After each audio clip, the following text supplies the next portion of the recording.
सुंदरपुर गांव के एक कोने में एक पुरानी झोपड़ी थी। उसी में रहती थीं दो बहनें, प्रिया और काव्या। माँ बाप कुछ साल पहले आई महामारी में गुजर गए थे। उनके जाने के बाद दोनों बहनें खुद ही एक दूसरे का सहारा थीं। एक दिन अपनी ही धुन में झूमती हुई काव्या मंदिर से लौट रही थी। हाथ में पूजा की थाली थी, चेहरे पर वही पुरानी मासूम मुस्कान। अब आई है तू काव्या, सूरज सिर पर चढ़ाया और तू फूल तितली बनकर घूम रही है मंदिर में। दीदी, मैं जल्दी आने वाली थी, लेकिन गौरी काकी की बकरी झाड़ियों में फंस गई थी। निकालने में थोड़ी देर हो गई। तेरा क्या है? तू तो सबकी मदद करती घूमती रहती है, चाहे घर में चूल्हा जले या ना जले। दीदी, आप गुस्सा क्यों करती हो? माँ कहती थी जो दूसरों के काम आए वही इंसान कहलाता है। माँ अब नहीं है काव्या, और उनकी कही बातों की अब इस दुनिया में कोई मूल्य नहीं रही। अब कोई किसी के लिए कुछ नहीं करता। काव्या चुप हो गई। उसके चेहरे पर हल्की उदासी थी। वो झोपड़ी के कोने में रखे उस लकड़ी के संदूक तक गई जिसमें माँ की यादें अब भी सांस लेती थीं। संदूक से निकाली हुई एक साड़ी को छूकर काव्या अपनी दीदी से बोली, दीदी, जब ये साड़ी माँ पहनती थी ना, तब हमें देखकर मुस्कुराती थी। कहती थी तुम दोनों एक दूसरे का सहारा बनना। काव्या की बात सुनते ही प्रिया का चेहरा नम हो गया और उसकी आंखें पल भर को भीग गईं। लेकिन प्रिया अपनी भावनाओं को छुपाते हुए काव्या से बोली, मैं तुझसे सख्त हूँ काव्या, क्योंकि मैं डरती हूँ। अगर तुझे भी एक दिन कुछ हो गया तो मैं अकेली कैसे जीऊंगी? इस दुनिया ने मुझसे सब छीन लिया है। मैं नहीं चाहती तू भी मेरी तरह कमजोर पड़ जाए, इसलिए तुझे मजबूत बना रही हूँ। दीदी, आप कमजोर नहीं हो, आप ही तो मेरी ताकत हो। अगर आप मेरा हाथ थामे रखो तो दुनिया की आंधी भी मुझे हिला नहीं सकती।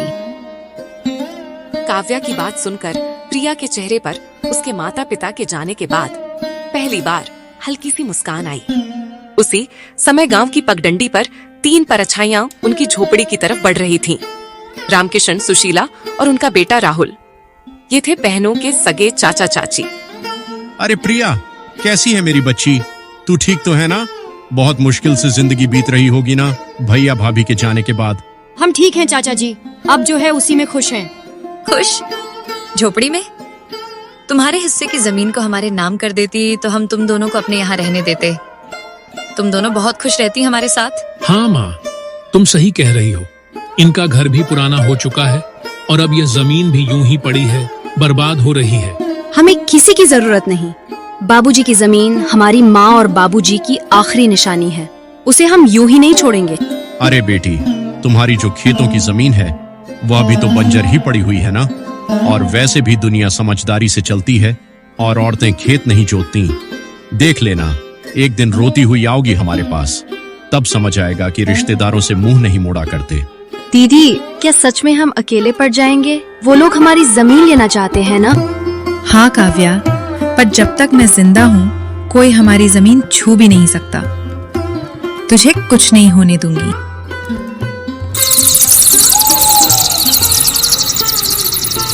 रात को चूल्हे के आगे बैठी हुई काव्या अपनी दीदी से बोली, दीदी, माँ की साड़ी मैंने संभाल कर फिर से संदूक में रख दी है। और हाँ दीदी, कल भगवत कथा है गांव में, चलेंगी ना? मन को थोड़ी शांति मिलेगी। सुनकर लोग बातें बनाते हैं काव्या, ताने मारते हैं, सोचते हैं कि हम प्रसाद के लालच में जाते हैं। पर हम तो अच्छे हैं ना? हमने कभी किसी की गलत मदद नहीं ली है। हमें डर कर नहीं, डट कर जीना चाहिए दीदी। नहीं, हम नहीं जाएंगे। भगवान सब में है। तुम यहीं से भगवान को पूजना और मंदिर भी जाना, लेकिन वहां जाने की जरूरत नहीं। यही सब बात करके दोनों बहनें जैसे तैसे रात का खाना खाकर सोने चली गईं।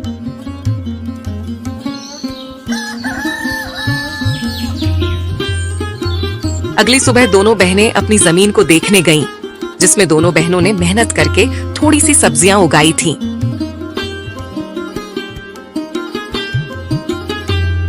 दीदी, अच्छा हुआ कि माँ बाबूजी के जाने के बाद हमने ये जमीन नहीं बेची। अभी देखो, हमने मेहनत करके कितनी सारी सब्जियां उगाई हैं। अब हम किसी व्यापारी को ये बेचकर थोड़े पैसे कमा सकते हैं। हाँ, तो ठीक बोल रही है। इसे बेचकर कुछ दिन का तो गुजारा हो जाएगा, लेकिन इसे बेचकर हम कुछ दिन ही गुजारा कर पाएंगे। उसके बाद क्या? अरे आप मायूस मत हो दीदी, मुझे सिलाई बुनाई का काम आता है। मैं वो करके घर का खर्च निकालूंगी। आप बस घर संभालना। कोई जरूरत नहीं तुझे ये सब करने की। तू क्या मुझे बेकार समझती है? तू घर पर ही रहना, मैं लोगों के घर काम करने जाऊंगी। और मुझे बांस की टोकरियां बनाना भी आता है, जो बाबूजी ने सिखाया था। ये करके मैं घर का गुजारा निकाल लूंगी। रात को जब दोनों सोने गईं, तब दोनों बहनें अपनी मुश्किल भरी जिंदगी के बारे में एक दूसरे से बात करने लगीं। दीदी, माँ बाबूजी के बिना ये रातें और भी डरावनी लगती हैं। सब कुछ खाली लगता है ना दीदी?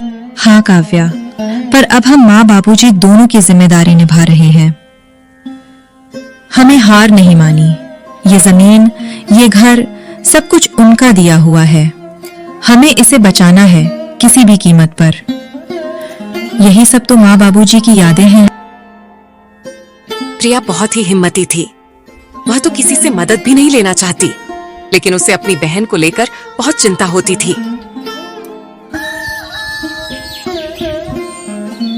अगले दिन जब दोनों बहनें खेत पर पहुंची, तो देखा कि इस जमीन के बीच एक खूंटी खड़ी हुई थी।